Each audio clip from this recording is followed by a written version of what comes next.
Are you racking your brain trying to figure out how to transform your romantic relationship or marriage? You may have been asking yourself, why is my marriage or long-term relationship struggling, persisting to, even after countless attempts of counselling or reading marriage help books or relationship guides? What are my major misconceptions that block love and connection? Am I missing a trick here? And how can I find an easy solution to end the resentment and any petty arguments forever? If any of this resonates, then tune in to today's episode. Welcome back, Soul Tribe, to another great episode of the Divine Feminines podcast. Today, we finally get into the deeper intricacies of how to transform your romantic relationship, whether you're in a marriage or a long-term relationship, with or without kids. We have Beth Miller. She's a wife, mom, teacher, wife coach, and supports women with ending their marriage struggles by helping women transform their marriages by transforming themselves. Hence, today's title of the episode is Transform Yourself, Transform Your Relationship. And one of her secret weapons is hypnojourneying, a deep meditation that has been referred to as a meditation on steroids. These deep meditations access the power of the subconscious mind to release and reprogram limited beliefs that have been keeping women stuck in unhealthy patterns. Soulify method is rooted in psychology and neuroscience. So all the way from Toronto, Canada, I am pleased to have Beth with us today to talk more on this subject, especially since the pandemic. Relationships have been put under the microscope. There was literally nowhere to run or hide. It was facing the facts of reality, whether good or bad. So with that being said, welcome, Beth. How are you doing today? I'm doing absolutely wonderful. Thank you so much for having me. Oh, it's a pleasure to have you. Really lovely to have a Canadian on board. How great is that? I think you're our first Canadian guest as well. Whew, what an honor. And I love Canada because I have a lot of family there. I've just not been to Toronto. So hopefully one day I'll get to the East Coast and maybe even see Niagara Falls. Oh, that would be wonderful. It's quite the sight. Yeah, I've seen many a photo. I've always been to the West Coast of Canada.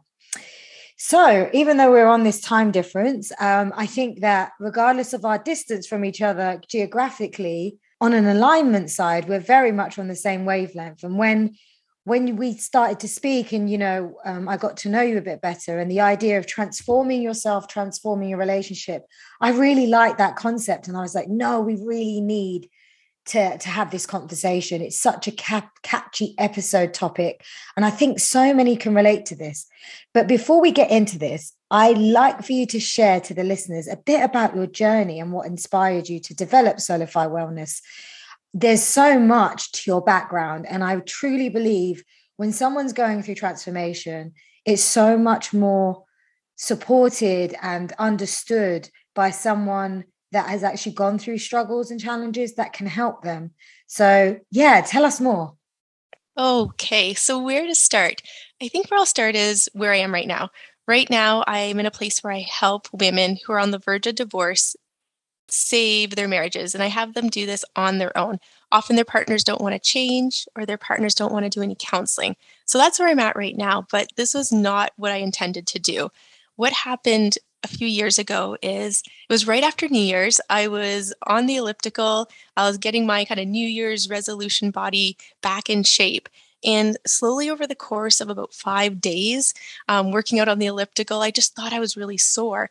But over those 5 days, I slowly started to lose my strength on my right side, my ability to walk. I was starting to trip upstairs and I couldn't even take a step with my right foot by the end of those 5 days.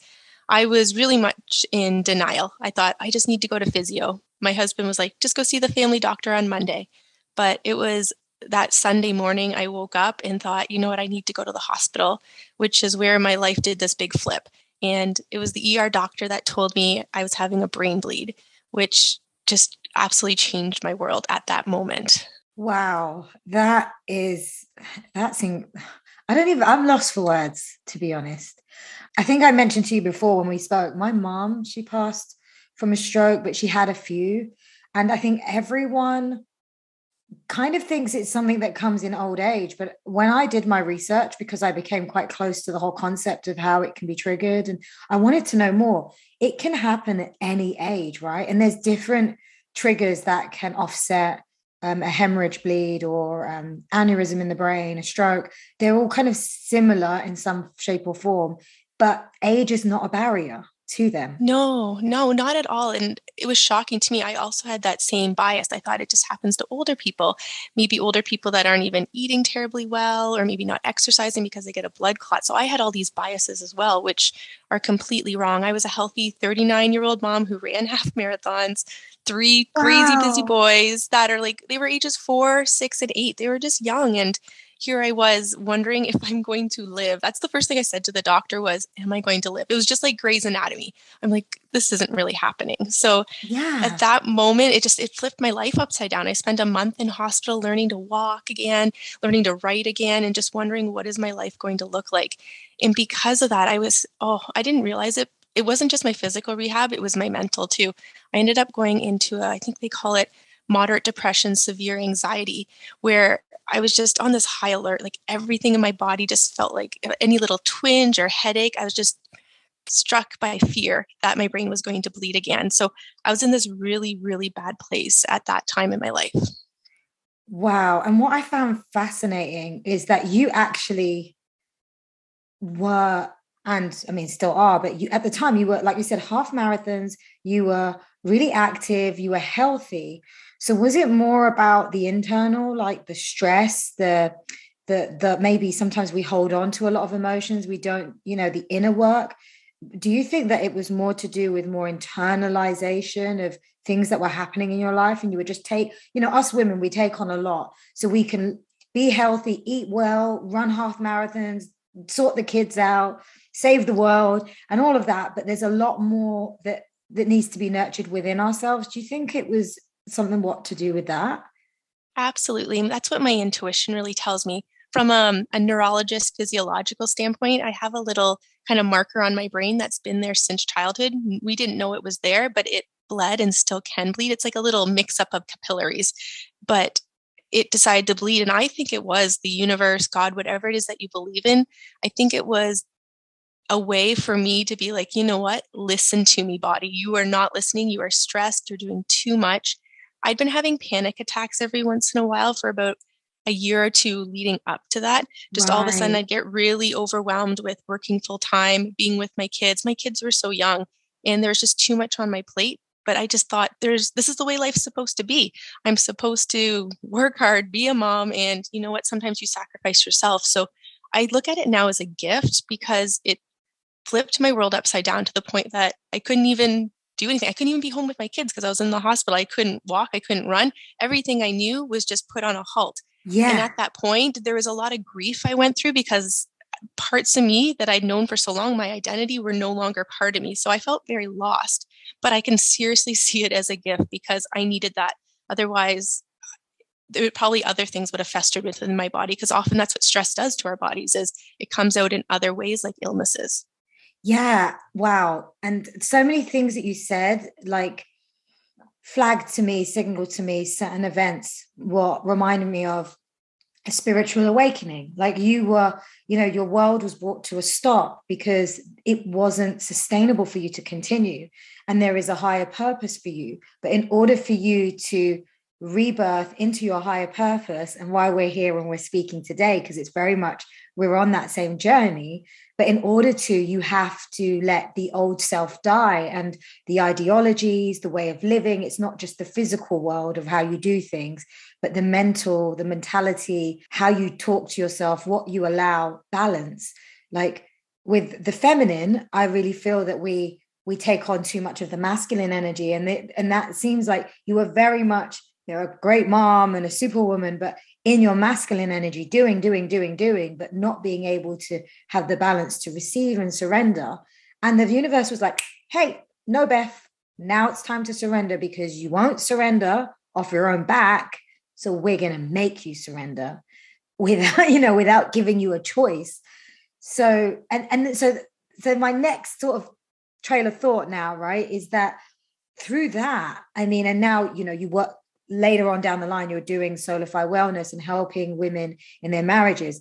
What was the strain on your marriage? Like what was the connection there to then you wanting to help other women? Because this must have been really challenging on your your relationship, the marriage in terms of the typical family side of the marriage, the romantic side of the marriage, the communication. Like marriage is so many relationships. There's so many things. It's not just about love, right? Absolutely. So it at first it really wasn't what I intended to do. I was just feeling this intense anxiety. I was having this depression. And so I was still in this stage of my life. I wasn't even thinking about marriages. Yes, my marriage had some rocky spots. My kids were young. They were 4, 6, and 8. Like we had so much going on in terms of taking care of our 3 boys. I had 3 boys under the age of 4 at one point.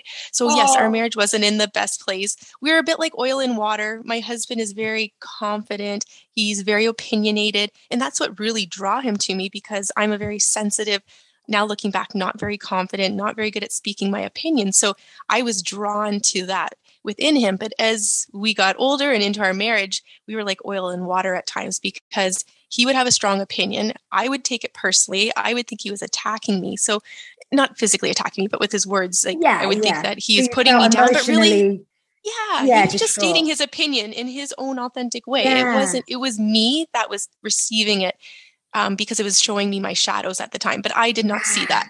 I had no clue. I just kept thinking, if you would change, if you would say things different, if you would help me with this, our marriage would be so better. It was all, if you, things would be better.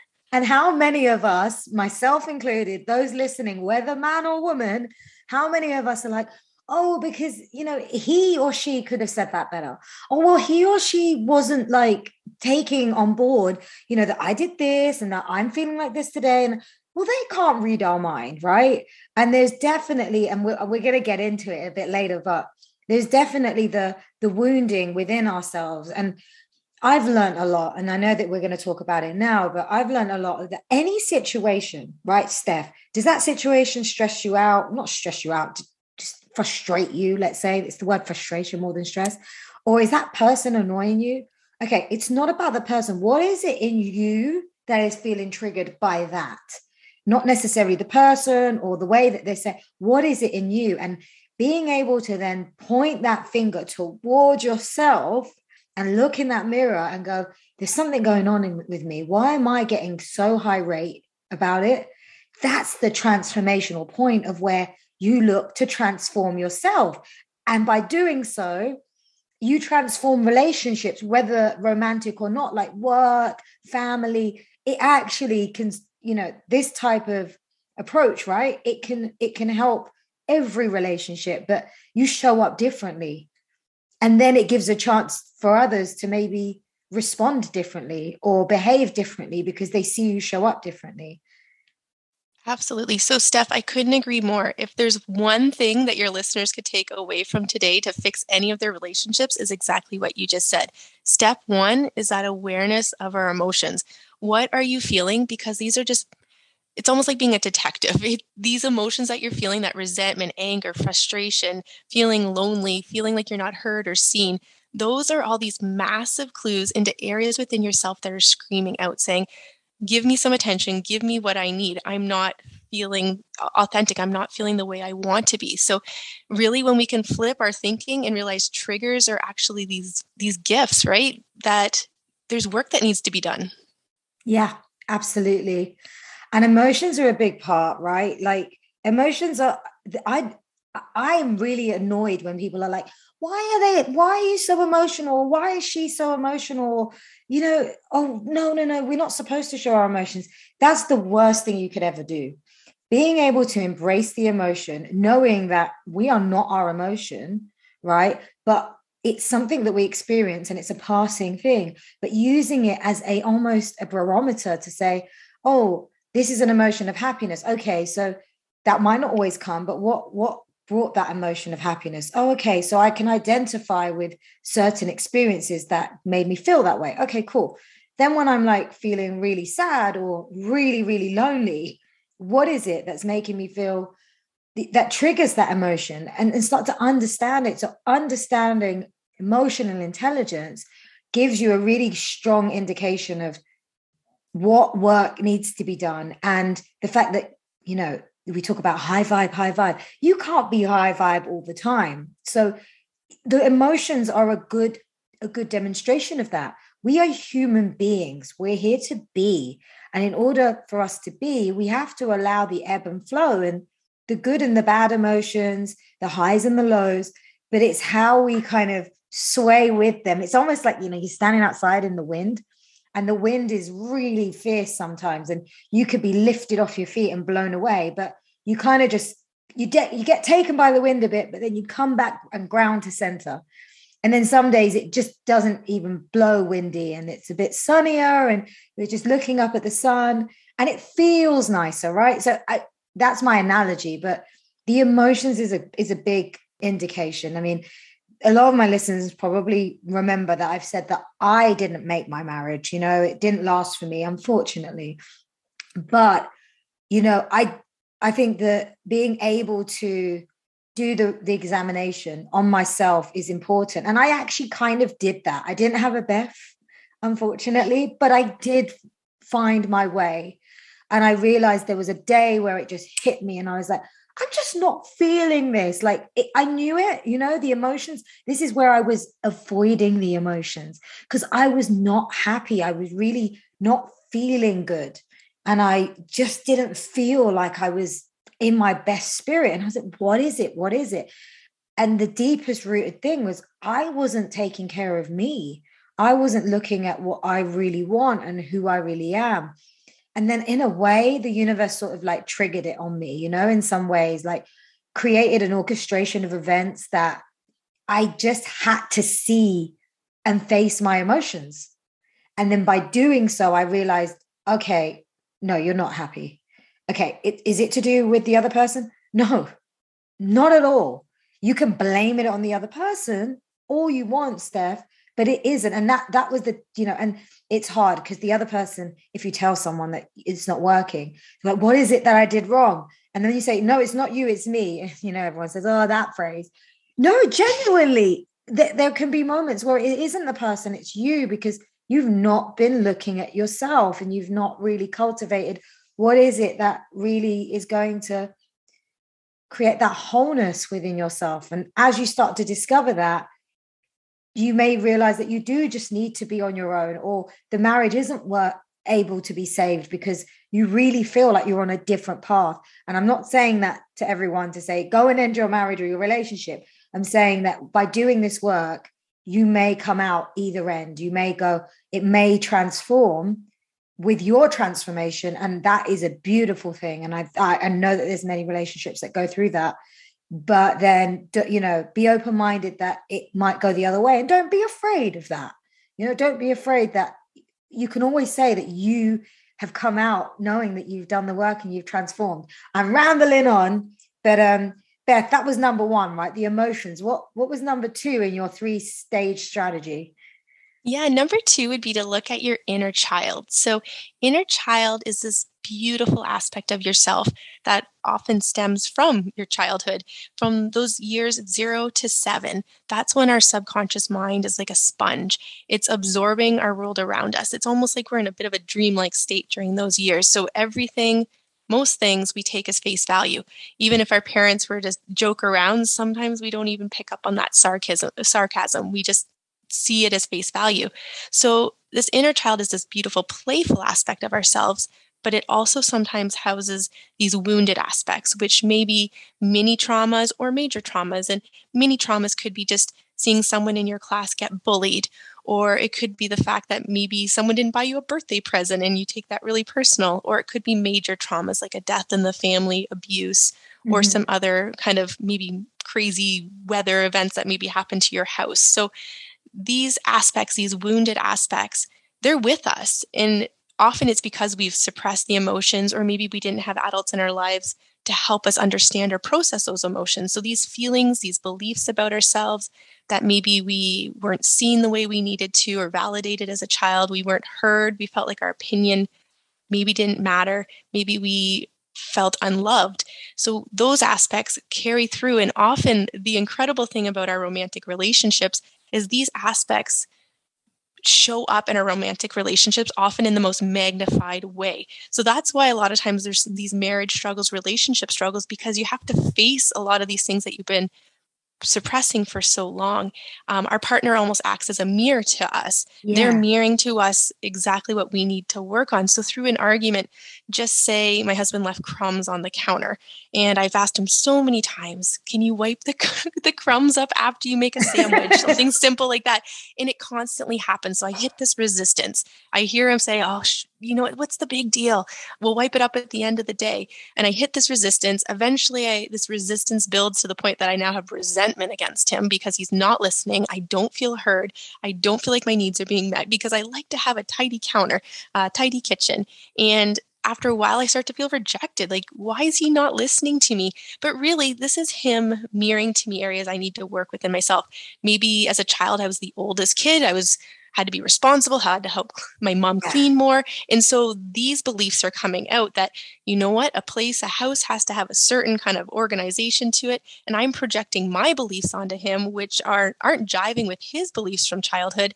And instead of me meeting him where he's at and understanding him and seeing his inner child, instead I'm creating this conflict, this tension over something as silly as crumbs. It's never about the crumbs. It's always about something deeper.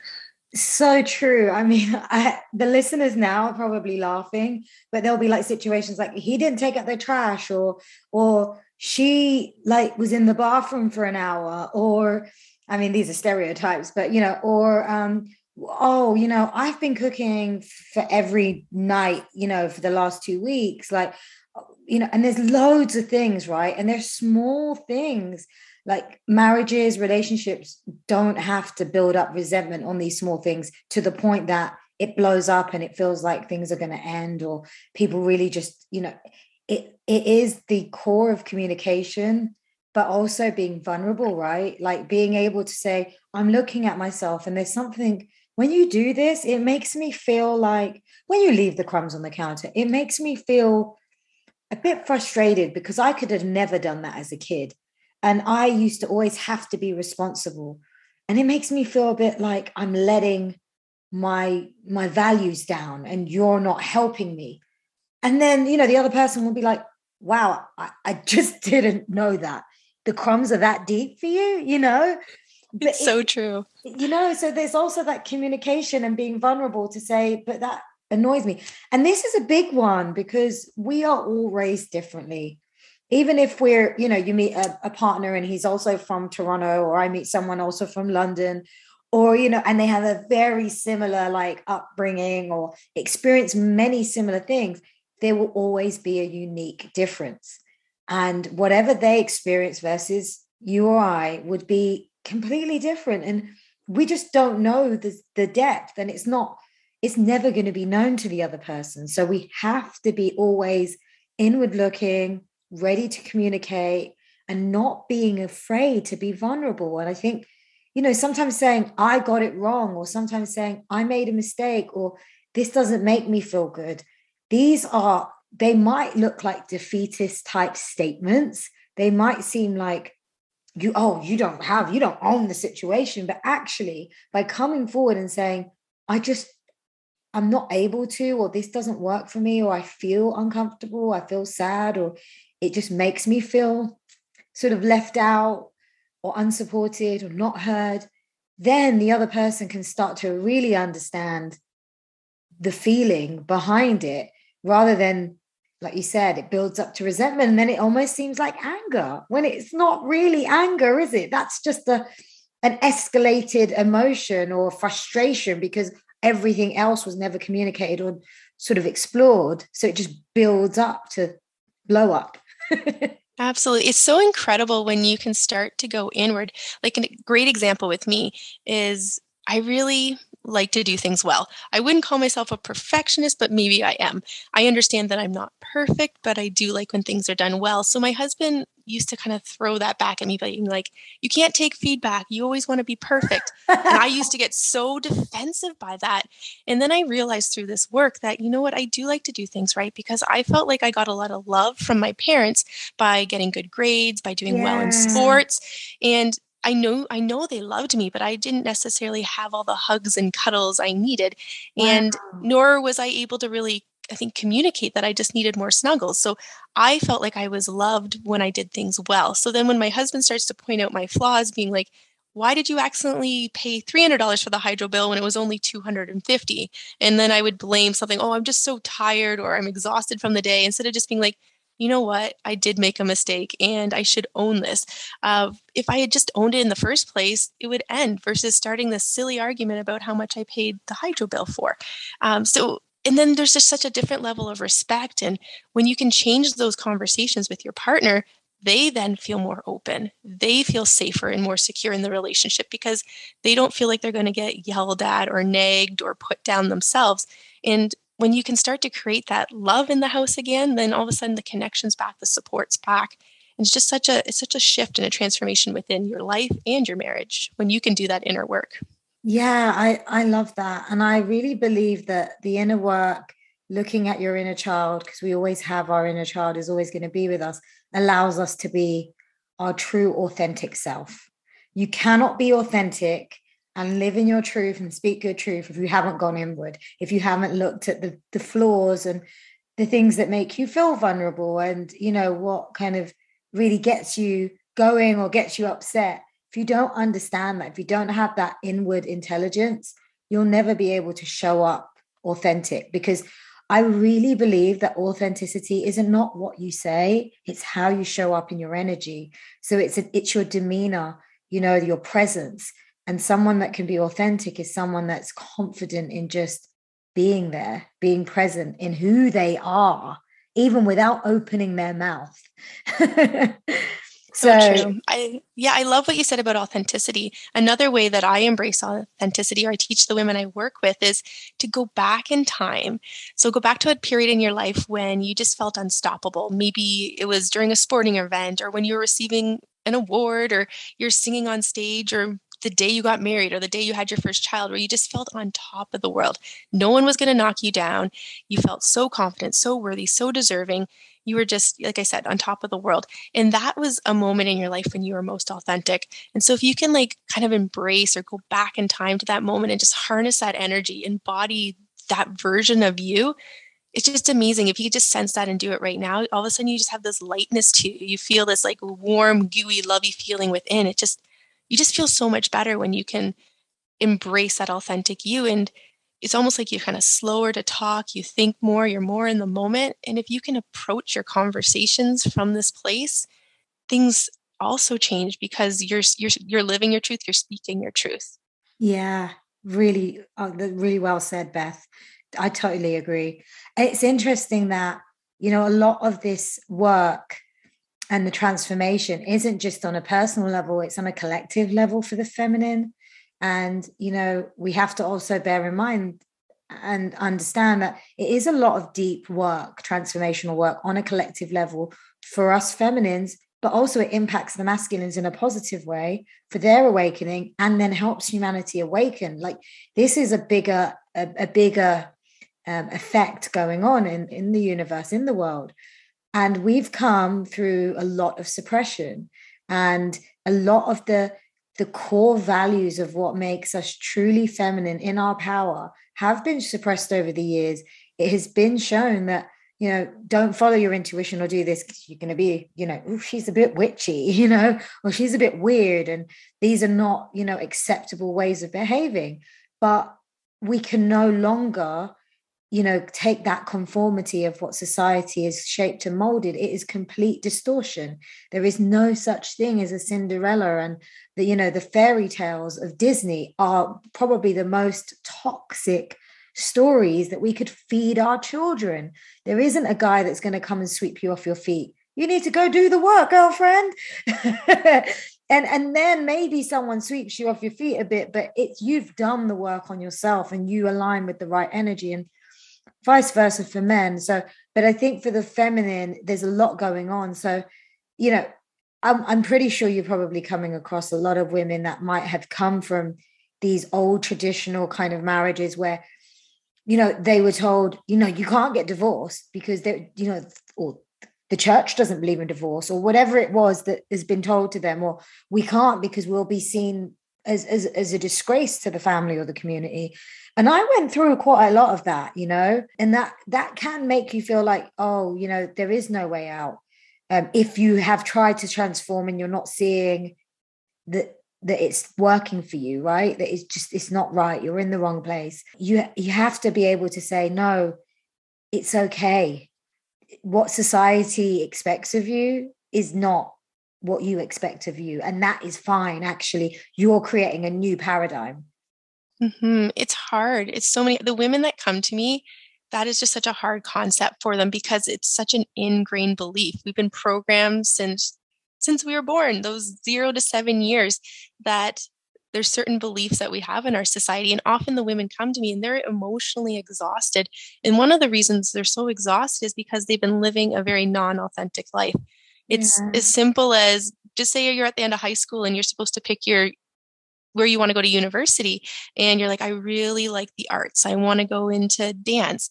But it's your parents being like, what kind of money is that going to pay you when you get out of your dance degree? But that's where your heart is at. That's where your passion is. And you're molded then to maybe take something that's more in, I don't see science. And so you go that route and you hate your job. You get married, you have kids, and your husband, you're trying to conform to some of his rules too. And not his rules, but his way of growing up. And you're finding that exhausting. Maybe he has an expectation that, you know what, I like when you cook or clean a certain way, even though that's not something that's important to you.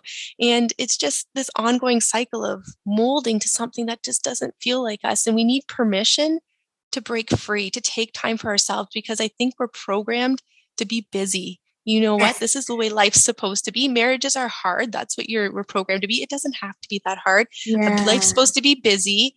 And we're supposed to be exhausted when really take time and go for a walk. But we don't, and that's almost viewed as lazy at times. I know a lot of us don't think it's lazy, but there's just this collective belief that when you're not hustling, not always hustling, you know what, maybe you're not enough or you're not doing your part.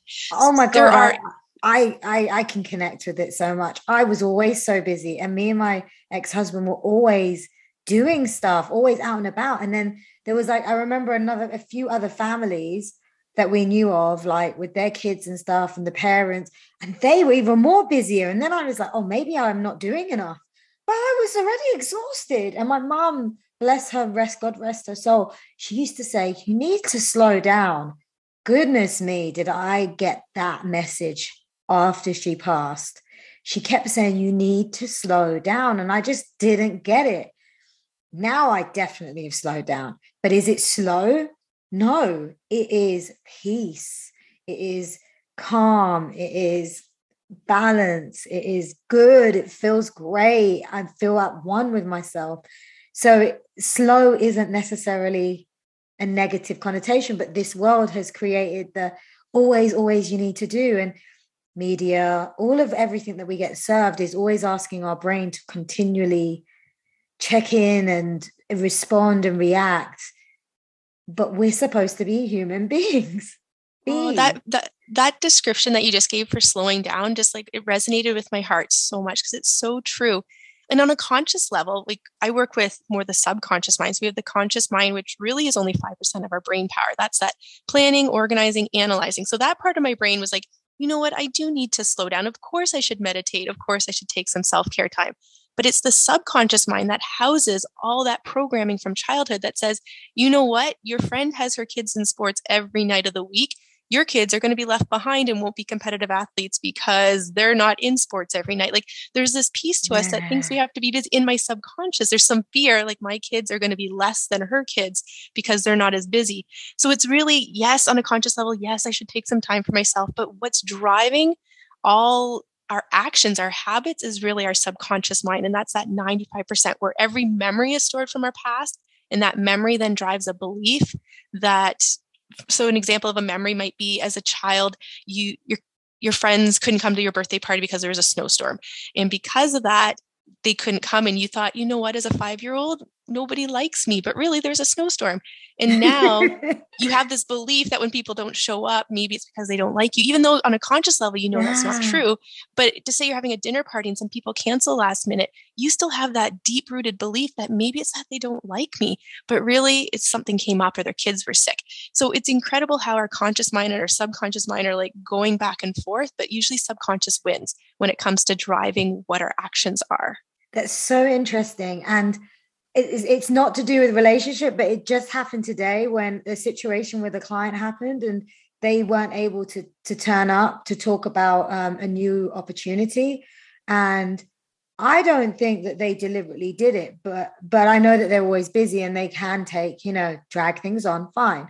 I genuinely believe that they do want to proceed with the new opportunity, but someone else said that that's not the right signs. They're not showing the right signs that they're interested, but that's based on their experience. And I was like, no, I said, well, no, I'm confident that they're interested, but they'll do it in their own time when it's good for them. But they're interested. But you see, it's experience. So when that kind of, the other person was like, oh well, they're not showing the signs to show that they're interested because they're expecting them to maybe speak really soon, act really soon, but when you're doing a new opportunity in business or anything, things don't get done overnight, especially if you have to spend hundreds of thousands of dollars as well. It's never going to happen in a few weeks. You need to get like a lot of planning and sign off and things like that. And you probably got your day-to-day job and you're just already busy with it. So it's, again, like you said, the experience in the subconscious mind, just because someone didn't respond doesn't mean it's a negative, doesn't mean that it's not going to happen. And it doesn't mean you close the door on it, right? And I took it in a really positive way, like, yeah, they're interested. It's just not right now. And I'm not stressed about it. But again, I've been doing the work on my subconscious brain, so I don't take that as rejection. But that's a massive place to be in. And like I said, it doesn't just affect the relationship. It affects our relationship with friends, our interactions at work. And so before we forget, there's three stages. What's the final stage, Beth? We've actually already addressed it a bit. It's that authentic you. So really that first step was really identifying your emotions, which are your triggers, which are these massive clues into areas within yourself.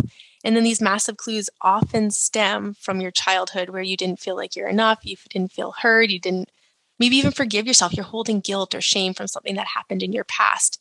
And then the next piece within your relationship is really figuring out who that authentic you is. And authentic is such a word that you're like, what does that even mean? How do I even find it? But when you can really embody that beautiful piece of you and practice acting from that place, and it'll come more naturally as you release these blocks from your past, releasing the shame, the feeling like you have to do well, or perfectionism, or these standards that our society is putting you up to. And when you can start to operate from that, your life transforms because you are no longer feeling resentful, unappreciated. You feel like you're in this beautiful place of happiness. It's a place of grace. It's an incredible, wonderful place to be. Things don't bother you anymore. You're not triggered. You're happy. And I'm not saying it's a work, it's a life. You're going to do this for life because we have many layers. Like what I do with the women I work with, we pull back every single layer until we get to that root. And sometimes you think you've done the work. You're like, oh, I feel like I need a little tune up there. And you'll go back in. You're like, oh, there's still some work to do. And I do this through hypnosis or deep meditations is how I access the women I work with, their subconscious minds. Yeah. And I've done a lot of this kind of like deep meditation, theta type, brain kind of tuning into the subconscious, and it really does help. But like you said, it's an always on job. And even today, today's a full moon for us, and we were already like, oh, we feel like, and today was an interesting one because yesterday I felt, maybe yesterday or the day before, I'm always quite pumped up. I have great energy. And I did today, but I felt quite tired. I was like, oh, is it this full moon?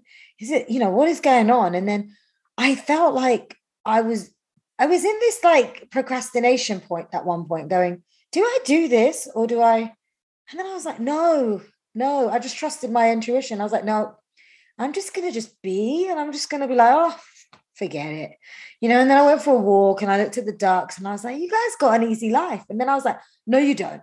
You don't have an easy life because it's what you make it, right? So it depends which duck is just like chilling and just taking it easy compared to the other duck that might be quite stressed out. And then it was so funny. I was just having to like admire them. And I was like, yeah, we are what we create, right? Our perception is our reality. And it all starts and ends with us. I was just like, maybe one of these days.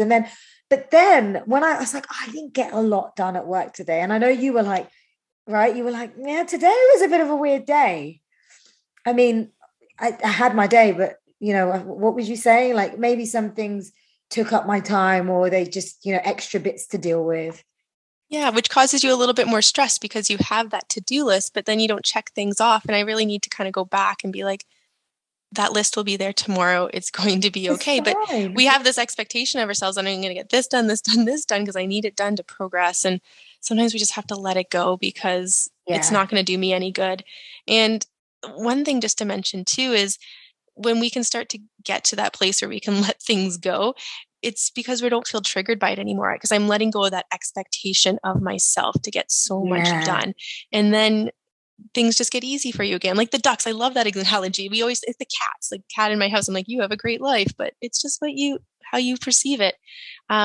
So it's incredible when you can really start to transform yourself, because people are always like, how do you save your marriage on your own? And I'm like, it's so easy, really, because it takes two to argue in your relationship. It takes two to create that conflict, that tension. And when one of you's not engaged because you're just not triggered anymore, you see your partner from like a lens of love. Like you really just see them for who they are. You can see their inner child. You can see their shadows and realize, you know what, it's not me. This is them. I don't need to be defensive. They're feeling fearful, or like, just say I spent too much money at Costco. I spent a couple $100s more than I should. I come home and my husband's upset that I spent too much. I can go from the place of being like, you go out and do your own groceries then, if you're not going to appreciate me going out. Or I can come from the place being like, you know what, I knew he had an upbringing where maybe money was a bit tight, or they only spent the money they had in the bank. So he's coming from a scarcity mindset when it comes to money. I can honor him and like give him some empathy for that, being like, I understand that this is hard on you and scary for you that we went over, and I'll try better next time to stay on the budget instead of getting defensive. And when you do that enough, what happens is, like I said, they become more safe and open within the relationship, but their vibration, like we're talking about energy here, their vibration comes up to yours because you're vibrating higher. And we all know that like vibration attracts like energy, right? So when you go up, so do they. Very often does it not happen. And when it doesn't happen, that's when the women I work with can gracefully navigate the exit of their marriage. But more times than not, it's so incredible how the marriage transforms. Your partner will learn, not by doing the subconscious work that you're doing, but they learn from you, because you're then projecting different energy onto them. So when it's like the collective piece that you said, but it's just the starting of it within your own household, and your kids too. And if you have kids in your household, they pick up on this too. So it does so many people so much good when you really look after yourself. Yeah. The biggest thing you said there, Beth, was like the conflict. And it's hard because sometimes you do need to have the argument to then have the communication, but then it's growing from it, right? And then not doing it again. And I've been in situations, even after my marriage, where I've moved on and I'm like, I'm so much more aware. So I'm vulnerable and I speak up and I say, well, actually, this is concerning me and I really need your support to help change this, or this dynamic doesn't work for me because I feel like we're not doing this together. We're not a team here, right? And then allowing that to kind of play out, but then instead of it becoming an argument, almost kind of observing and kind of stepping back and not making it a big deal or an argument, but almost just approaching the situation differently. And then the other person's like, she's not arguing, she's not complaining that I do. Okay.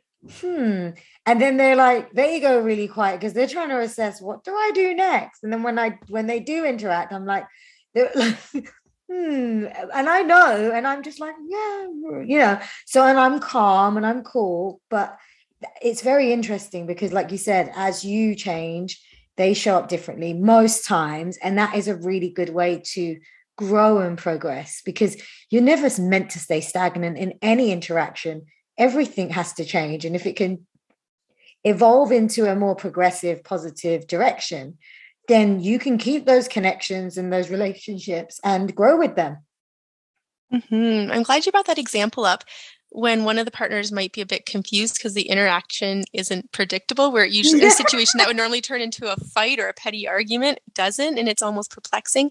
There is some growing pains in this process, because as you kind of transform, shift out yourself, out all these things within yourself that you've been holding on to so long, that you've been kind of hiding from the world because you've had shame around them, that piece of maybe you're not perfect or that you don't like to make mistakes.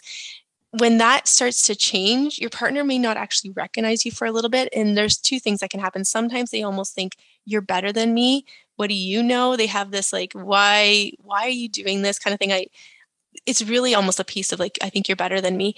But then eventually it changes. There's almost this grieving in the process because you had a different dynamic and now it's turning into a better dynamic. But there is some growing pains, like you don't almost recognize each other for a little bit. You sometimes don't even recognize yourself because you're like, I'm operating differently and I don't even know what my identity is anymore because you're shedding those parts of you, that busy, for me, it was that busy mom piece. I was like, what do I do with my mind? Can I actually just sit on the couch? Because I never used to let myself just sit on the couch and relax. I felt guilty for that because that wasn't productive. And so when you shed these aspects of yourself, there is some grief in this process. Yeah. And your husband will feel the same way in regards to how you interact with each other. And some of that is people pleasing, you know, when you're always wanting to do stuff for others, which then stems from codependency, the need to please people because you want to be accepted.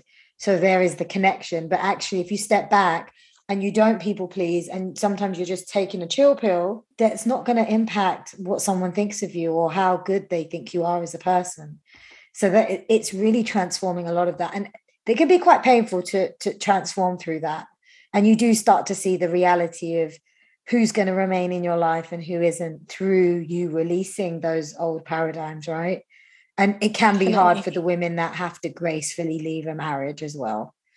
But when you're in that place and you've done the work, I will tell you, you gracefully leave in such a good place. You can navigate the ups and downs of leaving that partnership because you're not as triggered. You know you've done everything possible. You know what you want. You have that clarity.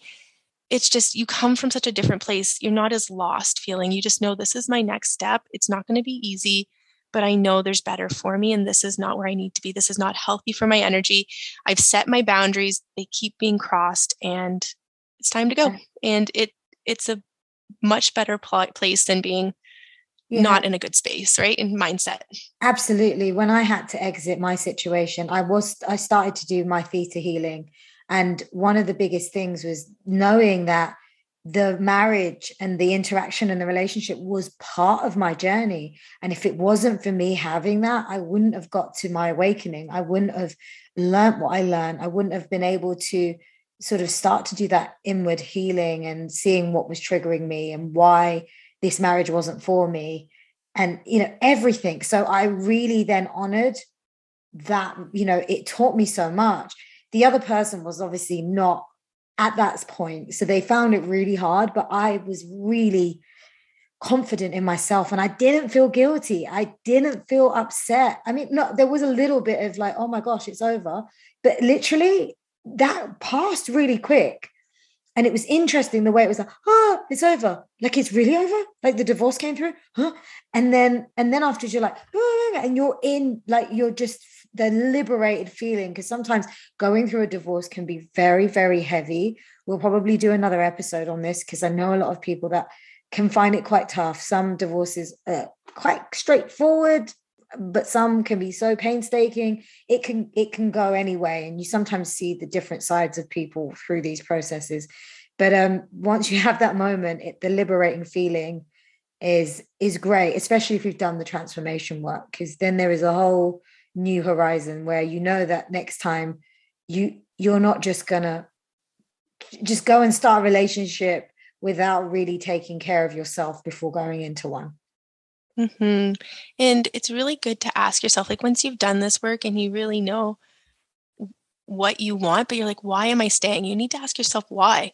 Why am I staying? And sometimes you're staying for the kids. And is that a healthy reason to stay? And I have one example of a client I work with. She is staying for the kids, but she's in such a great spot that when her husband has this dark energy about him in the house, she's been able to communicate with her daughters who are now teenagers. She knows that what she needs to do to leave, but she really wanted to keep her together as a family unit. That's a value she has, and it's an authentic value. And so she's not going to leave her marriage, but she knows that she can love herself. She's got different strategies that she's using to fulfill herself, knowing that her marriage isn't going to fulfill her the way she originally wanted to. She's let go of that belief of a traditional marriage so that she can still have a beautiful life that involves having her kids with her every day and not having to split up the family. So there's different ways to do things. And I think we need to give ourselves permission to be creative and figure out what is it that I really want, and it doesn't have to look like the traditional way. So whether you're letting go of the belief that this is the marriage I want, I still really want it, but it's just not there, giving yourself permission that it's okay to let that go. That's a really good point. Thank you, Beth.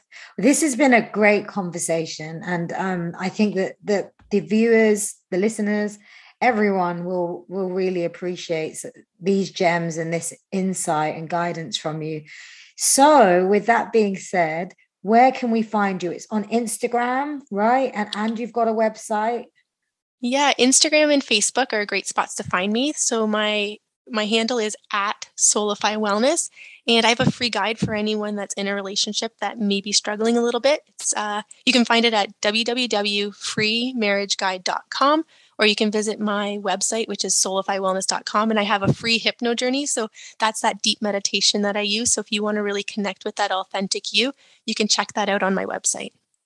Oh, that's brilliant. Okay, so I'm going to add all of that information to the episode description, and I'll also post it on the page when we launch the episode. But the guide and the hypnotherapy piece, I think, would be great for those that want to explore more. And then if you're interested, it doesn't matter where they are in the world, right? They can still connect with you, right, Beth? Absolutely. Yeah. Send me a DM. I'd love to chat. Or if you want some tips on how to navigate what you're going through, I'm happy to send some your way. And also Beth does lots of great lives and videos on her page. So I think check out her page when you can, see the content. And if you're a bit scared to tell friends or family that you're concerned about your marriage or your relationship, that's okay. You don't have to tell them. Maybe it's the first point is to maybe read up or check out some videos. Maybe this podcast has helped you come up with a few points, and maybe just reach out to Beth, or you can also reach out to us and just get some guidance. That's what we're here for. And you don't have to be alone. This is why this podcast is here. It's about how you transform on your journey and not feel like you're alone, because many of us have experienced a lot of what a lot of you guys may be going through or are going through. I couldn't agree more. I think it's really important to be careful who you disclose your marriage problems to and the reasons why you're disclosing those. Because sometimes we do it to vent and to get external validation, someone to say, you know what, you're right, your husband is a horrible person, or he should be cleaning more. And all it is for someone to validate your feelings, but really that could be causing some toxic links between the person you just divulged that to and your husband, because you can't undo that stuff. So It is really great, I think, to speak with you or myself or a therapist as well. Yeah, brilliant. Well, thank you so much, Beth. This has been brilliant. Yes, I agree. Thanks for having me. Take care. Bye. Yeah, bye.